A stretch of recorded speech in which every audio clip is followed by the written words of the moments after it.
السلام علیکم۔ آج ہم لے کر آئے ہیں اردو ناول حیات لامکان کی قسط نمبر 5، جو کہ مصنفہ فضا عامر نے لکھا ہے۔ قسط کو مکمل دیکھیں اور چینل کو سبسکرائب کر لیں تاکہ آپ آگے اسی طرح کے مزیدار ناول پڑھ سکیں۔ 15 دن بعد شادی کا دن آن پہنچا تھا۔ گھر میں مہمانوں کی ریل پیل لگی ہوئی تھی۔ مختلف رنگ کے برقی کمکموں سے گھر کو سجایا گیا تھا۔ گھر میں ایک کہرام برپا تھا۔ پریسا بریرا کے کمرے میں ان سے باتوں میں مصروف تھی، جبکہ ہیرات پاس پڑی اشیاء کو ترتیب سے جمع کر کے نوروز کے کمرے کی طرف لے جا رہی تھی۔ ہیرات نے ٹوکری کو بڑی احتیاط سے اٹھایا اور کمرے سے باہر نکلی، جبکہ پریسا اس کے پیچھے چل رہی تھی۔ دونوں نے نوروز کے کمرے کا دروازہ کھولا تو اندر کا منظر بے حد سلیقے سے آراستہ تھا۔ کمرہ صاف ستھرا تھا، بیڈ پر سفید اور سلیقے سے بچھی چادر، ہر چیز اپنی جگہ پر موجود تھی۔ کوئی نشان نہیں کہ یہ دلہن کا کمرہ ہے۔ نوروز آئینے کے سامنے کھڑی تھی۔ اس نے دلہن کا روایتی جوڑا پہن رکھا تھا۔ چہرے پر ہلکا سا میک اپ کرتے ہوئے وہ خود کو سنوارنے میں مصروف تھی۔ جیسے ہی پریسا اور ہیرات اندر آئیں، نوروز نے آئینے میں ان کا عکس دیکھ کر پلٹ کر ان کی طرف دیکھا۔ کہاں رہ گئی تھی تم دونوں؟ نوروز نے قدرے پریشانی سے پوچھا۔ ہیرات نے جلدی سے ٹوکری بیڈ پر رکھی اور زیورات کو ترتیب سے نکال کر الگ کرنے لگی۔ نوروز نے جھمکے اس کے ہاتھ سے لے کر کانوں میں پہنانا شروع کیے اور پریسا نے آگے بڑھ کر گلے کا ہار اس کے گلے میں باندھا۔ پھر وہ ناک کی بالی ہاتھ میں لیے پلٹی تو کمرے کے دروازے پر کھڑی فروا کو دیکھ کر مسکرا دی۔ تم کب آئی فروا؟ ابراہیم ماموں بھی آئے ہیں؟ پریسا نے شفقت بھرے لہجے میں پوچھا۔ جی، سالے بھائی کہہ رہے تھے کہ جلدی آ جائیں تو اس لیے آ گئے۔ امی نیچے سالے بھائی اور پاپا کے ساتھ بیٹھی ہیں، میں نے کہا آپ ہی کے پاس چلی جاؤں۔ فروا نے معصومیت سے جواب دیا۔ ہاں، بہت اچھا کیا فروا، اور تمہارا ڈریس تو بہت پیارا لگ رہا ہے، بیٹھ جاؤ نا، نوروز نے محبت بھرے لہجے میں کہا۔ فروا ایک 15-16 سال کی معصوم سی لڑکی تھی، جس نے سفید فراک پہن رکھا تھا جس پر سنہری کام ہوا تھا۔ وہ بے حد پیاری لگ رہی تھی۔ ہیرات کی نظر ایک لمحے کے لیے فروا کے لباس پر ٹکی، پھر اس نے پریسا کی طرف دیکھا اور بنا کچھ کہے کمرے سے باہر نکل گئی۔ پریسا کو اندازہ تھا کہ ہیرات کو کیا محسوس ہوا ہوگا، مگر اس وقت وہ نوروز کے زیورات ترتیب دینے میں مشغول ہو گئی۔ فروا ہنوز بیڈ پر بیٹھی تھی، معصومانہ مسکراہٹ کے ساتھ نوروز کی تیاری دیکھ رہی تھی، جیسے اس کے ہر انداز کو اپنے دل میں محفوظ کر رہی ہو۔ ہیرات کمرے سے باہر آئی اور فوراً یارق کو کال ملایا۔ چند لمحوں کے بعد فون اٹھا لیا گیا۔ ہاں بیٹے بولو، یارق کی مصروف آواز نے فون کی دوسری جانب سے سوال کیا۔ بھیا، مجھے مال جانا ہے۔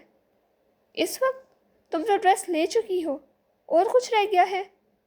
ہاں، مگر میرے جیسا سیم ڈریس کسی اور نے پہن لیا ہے، اب میں وہ نہیں پہن سکتی۔ آپ بس کچھ کریں، مجھے مال جانا ہے۔ یارق نے گہرا سانس لیا۔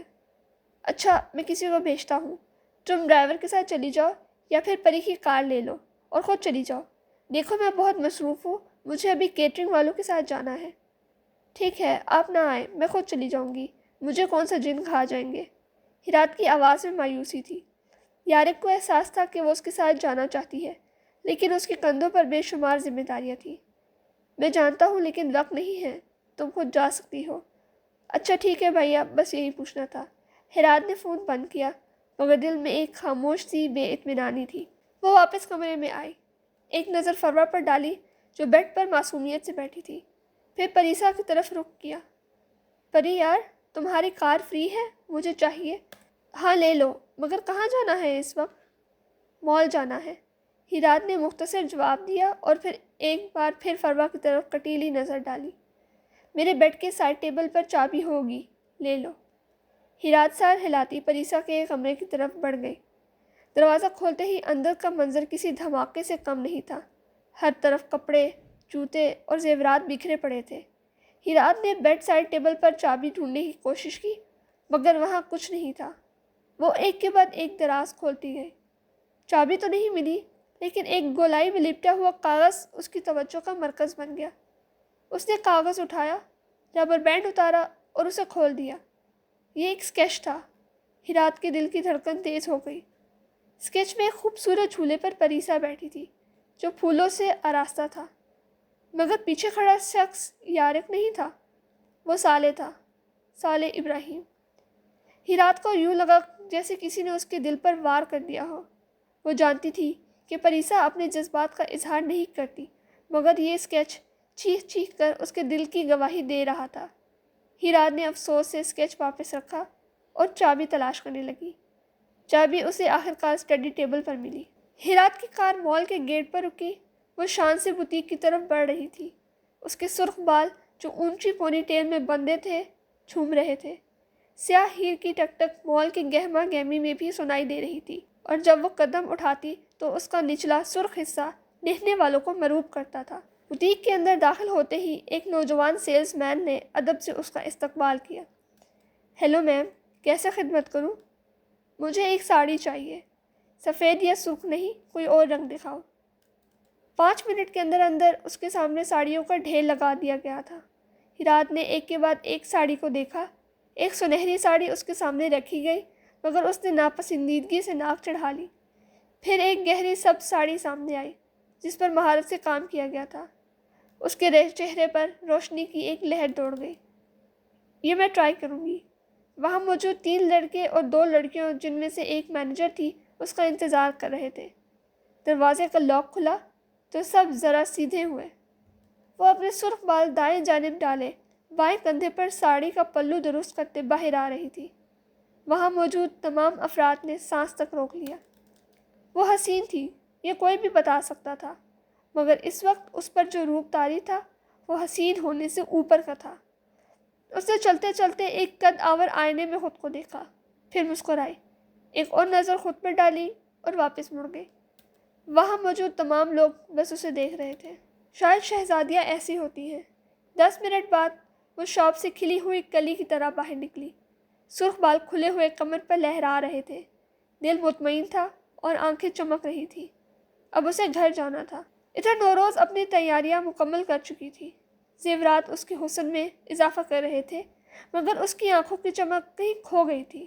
آج وہ نوروز جعفری سے نوروز حر حیدر شاہ بننے جا رہی تھی، لیکن اس کا دل بجھا ہوا تھا۔ وہ آئینے میں خود کو دیکھ رہی تھی، مگر آنکھوں کے پردے پر ایک منظر بار بار ابھر رہا تھا۔ وہ تینوں بہنیں لاؤنج کے صوفے پر بیٹھی ایک ڈرامہ دیکھ رہی تھی۔ اداکارہ کی رخصتی کے مناظر اسکرین پر جلوہ افروز تھے۔ وہ اپنے ماں باپ سے رو رو کر مل رہی تھی، جسے دیکھ کر نوروز نے چڑھ کر کہا، یہ عجیب ہے، شادی کر رہی ہے تو خوشی سے اپنے گھر جائے، اتنا رونا دھونا کیوں؟ ناٹک کی بھی حد ہوتی ہے۔ نوروز نے ریموٹ کنٹرول سے آواز ذرا ہلکی کر دی۔ روز، تم نہیں روگی اپنی رخصتی پر؟ تمہیں دکھ نہیں ہوگا ہمیں چھوڑ کر جانے پر؟ یہ پریسا کے الفاظ تھے جو اس کی سماعت سے ٹکرائے تھے۔ نہیں بھائی، میں کیوں رونے لگی؟ اپنی مرضی سے شادی کروں گی، اپنے سٹینڈرڈ کے بندے سے، اور خوشی خوشی جاؤں گی۔ بابا کو پریشان نہیں کروں گی رو رو کے۔ یہ اس نے لاپرواہی سے کہا تھا۔ حالانکہ ان دونوں کی گفتگو سے کوئی فرق نہیں پڑتا تھا۔ اسے دلہن کا لہنگا دلچسپ لگا تھا۔ پیچھے سے عرش کی آواز پر وہ تینوں مڑی۔ بالکل صحیح کہا میری بیٹی نے، رونا دھونا فضول ہے، زندگی کا نیا سفر خوشی سے شروع کرنا چاہیے۔ نوروز اٹھ کر ان سے گلے جا لگی۔ عرش نے اس کے سر پر بوسہ دیا، پھر ہاتھوں کی ہتھیلیاں چومی۔ منظر تحلیل ہوا تو سامنے موجود آئینے میں وہ خود کو سرخ عروسی لباس میں ملبوس دیکھ رہی تھی۔ سرخ جوڑا گویا دہکتے شعلے کی مانند تھا۔ سنہری زیورات کی چمک صبح کی پہلی کرن کی طرح جگمگا رہی تھی، اور گہرے سرخ لپسٹک نے اس کے لبوں کو ایک منفرد جاذبیت دی ہوئی تھی۔ اس کا سراپا ایسے تھا جیسے کوئی ملکہ اپنے تاج کے لیے تیار ہو رہی ہو۔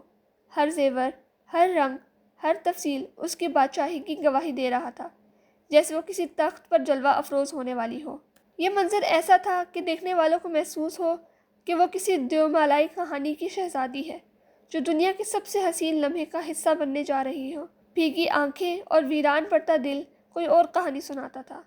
اس کا دل چاہا کہ عرش ایک بار اس کے سامنے آ جائے اور وہ اس کے سینے سے لگ کر سب کچھ کہہ ڈالے، مگر مر جانے والے بھی کبھی واپس آئے ہیں؟ زندگی میں جتنا بڑا حادثہ ہو جائے، ایک محدود مدت کے بعد وہ چھوٹا ہی لگنے لگتا ہے۔ اسے امید تھی کہ وہ دن ضرور آئے گا جب وہ عرش کی موت کو قبول کر لے گی۔ اس نے ٹشو کے کنارے سے آنکھوں میں آئی نرمی جذب کی اور مسکرائی۔ اپنے حسین جوڑے کو دیکھتی وہ ابھی اپنا دل ہلکا کرتی جب آنکھوں کے سامنے ایک اور منظر چلنے لگا۔ اس نے نم آنکھیں رگڑ کر اس منظر کو نگاہ کے سامنے آنے سے روکا۔ وہ منظر خوفناک تھا۔ ہیرات دروازے پر دستک دے کر کمرے میں داخل ہوئی تو اس کی آنکھوں کے بھیگے کنارے صاف کیے، پھر مسکرا کر اسے دیکھا۔ وہ پرجوش سی کھڑی بیگ میں سے اپنا ڈریس نکال رہی تھی۔ اس نے ساڑی نوروز کو دکھائی۔ اس کی آنکھیں اس ساڑی کو دیکھ کر چمک اٹھی۔ وہ سچ میں بہت خوبصورت تھی۔ ہیرات بلاؤز اور پیٹی کوٹ لے کر باتھ روم میں چلی گئی تھی۔ البتہ نوروز اٹھ کر بیڈ پر بیٹھ گئی تھی۔ کرسی پر بیٹھے اس کی کمر دکھ چکی تھی اور ابھی بہت وقت اسے ایسے ہی بیٹھے رہنا تھا۔ پریسا دروازہ کھول کر اندر داخل ہوئی تو اس نے آنکھیں کھول کر بیزاری سے دیکھا۔ پریسا نے اپنے دوپٹے کو قمیض کے ساتھ پکڑے ایک پن لیے اس کے سامنے آ بیٹھی۔ نوروز نے اس کے ہاتھ سے پن لے کر پھر اس کے دوپٹے پر اچھے سے لگا کر اسے ٹھہرا دیا۔ پریسا آئینے کے سامنے آ کھڑی ہوئی، خود کو دیکھ کر جیسے تسلی کی، پھر نوروز کے پاس آ بیٹھی۔ روز، تم تھک گئی ہو؟ وہ اس کی بجھی ہوئی شکل دیکھ کر پوچھ بیٹھی۔ نہیں، بس اداس ہوں اور تھوڑا ڈر بھی لگ رہا ہے۔ اس نے آنکھیں کھولنے کی زحمت نہیں کی تھی۔ اداس کیوں ہو اور ڈر کیوں لگ رہا ہے؟ وہ نوروز کے پاس بیٹھتی اس کے ہاتھوں پر لگی مہندی کو اپنی انگلیوں سے چھو رہی تھی۔ بابا اور خالہ کی یاد مجھے اداس کر رہی ہے اور آگے آنے والا وقت خوف زدہ۔ پتہ نہیں کچھ گھنٹوں بعد بدلنے والی زندگی کیسی ہوگی۔ وہ پریسا کو اپنے خوف کی حقیقی وجہ نہیں بتا سکتی تھی۔ جتنا برا بدلاؤ تمہاری زندگی میں خالہ کی موت کی وجہ سے آیا ہے، کیا اس سے برا بھی کچھ ہو سکتا ہے؟ کیا یہ بدلاؤ اس سے بھی بدترین ہوگا؟ نہیں، کم از کم اتنا برا نہیں ہوگا، پریسا نے بہت سکون سے کہا تھا۔ پری، اس نے آنکھیں کھول کر پریسا کو دیکھا۔ وہ اسے اس وقت خالہ کی موت کی یاد کرا دے گی، یہ اسے گمان نہ تھا۔ دیکھو روز، نئی زندگی کے حوالے سے اچھا سوچو۔ بابا کہتے تھے ہم جیسا سوچتے ہیں ویسا ہی ہوتا ہے۔ تم اچھا سوچ کر تو دیکھو، وہ مثبت اثرات ہی مرتب ہوں گے۔ جب انسان اپنے لیے اچھا کہتا ہے تو فرشتے اس پر آمین کہتے ہیں، یا یوں کہہ دو کہ ہمارا دماغ ہر لفظ کی فریکوینسی کو پہچانتا ہے اور ویسے ہی چیزیں اٹریکٹ کرتا ہے۔ بس تم اچھا سوچو۔ وہ اپنی بہن کو دلاسے دے رہی تھی، جبکہ اندر ہی اندر دل اس کا بھی دکھی تھا۔ پریسا، میں اچھا ہی سوچ رہی ہوں، مگر دل بہت پریشان ہے۔ خود بہت برے خیالات آتے ہیں، میرا ان پر اختیار نہیں ہے۔ نوروز بے بسی سے اس کا ہاتھ تھام لیا۔ خود بخود کچھ بھی نہیں ہوتا، ہم دماغ کو اجازت دیتے ہیں تو وہ ہمارے سامنے خیالات رکھتا ہے۔ تمہیں جیسے ہی کوئی برا خیال آئے تو فوراً الرٹ ہو جاؤ اور اپنے دماغ کو کہو کہ تم بہت خوش اور مطمئن ہو، اللہ ساتھ ہے تمہارے، تو تم کیوں پریشان ہو؟ وہ اس کا ہاتھ تھام کر بول رہی تھی۔ تبھی ہیرات باہر نکل آئی۔ پریسا نے اس پر نظر ڈالی، پھر وہ اٹھ کر ہیرات کے پاس گئی۔ اس کے بلاؤز کی زپ بند کر کے وہ اس کی ڈوری باندھ رہی تھی۔ کیسی ہے یہ ساڑی؟ تم نے دیکھی ہے؟ ہیرات مطمئن سی اس سے پوچھ رہی تھی۔ نہیں، پر مجھے معلوم تھا کہ اب تم وہ ڈریس نہیں پہنو گی۔ اس کو ساڑی پہننے میں مدد کرتے پریسا نے کہا تھا۔ کیوں پہنتی میں؟ اور ویسے بھی میرے مقدر میں آج کے دن یہی لکھا ہوا تھا۔ وہ ساڑی کا پلو کندھے پر رکھ کر نشاندہی کر رہی تھی۔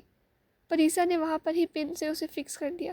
اس کے بالوں کا جوڑا بنا دو پری، اور تمہارے پاس جو ریڈ جوڑے والے پھول ہیں وہ بھی لگا دو۔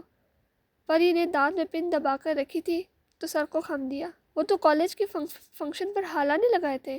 نوروز نے اسے ٹھہرنے کا کہا اور خالہ کے کمرے میں چلی آئی۔ دروازہ کھولتے ہی اسے ایسے لگا کہ ابھی خالہ کہیں سے آپی آپی کہتی آ جائے گی۔ ڈریسنگ ٹیبل کی طرف قدم بڑھائے تو سامنے اس کی تمام اشیاء ویسے ہی پڑی تھی جیسے وہ رکھتی تھی، مگر اب ان پر گرد پڑ گئی تھی، جدائی کی گرد، موت کی گرد۔ اسے ڈریسنگ ٹیبل کے نیچے بنا خانہ کھولا تو اندر موجود تمام چیزیں اس کے سامنے تھیں۔ اس نے ایک ایک کر کے ڈبے نکالے، پھر اپنا لہنگا ذرا پیچھے کر کے زمین پر بیٹھ گئی۔ پہلے 2 ڈبوں میں صرف زیورات تھے، تیسرے ڈبوں میں بالوں کی اشیاء تھی، مگر وہ پھول نہیں تھے۔ اس نے ہاتھ اندر مار کر ٹٹولنا چاہا، وہ لہنگے کی کین کی وجہ سے پورے جھک نہیں سکتی تھی۔ اس کے ہاتھ پر ایک ڈبہ لگا جو خانے کی چھت پر چپکا ہوا تھا۔ اسے حیرت ہوئی تو ڈبے کو محسوس کیا، وہ ایک سیکرٹ لاکر تھا۔ نوروز کھڑی ہوئی، کمرہ لاک کیا اور اپنا لہنگا اتار کر بیڈ پہ رکھا۔ اب وہ سکون سے اس کا معائنہ کر رہی تھی۔ وہ ایک سلائڈنگ لاکر تھا۔ اس نے اوپر والا دراز باہر نکالا اور پھر لاکر باہر نکال لیا۔ اس پر لاک لگا ہوا تھا، مگر جیسے ہی نوروز نے اسے چہرے کے قریب کیا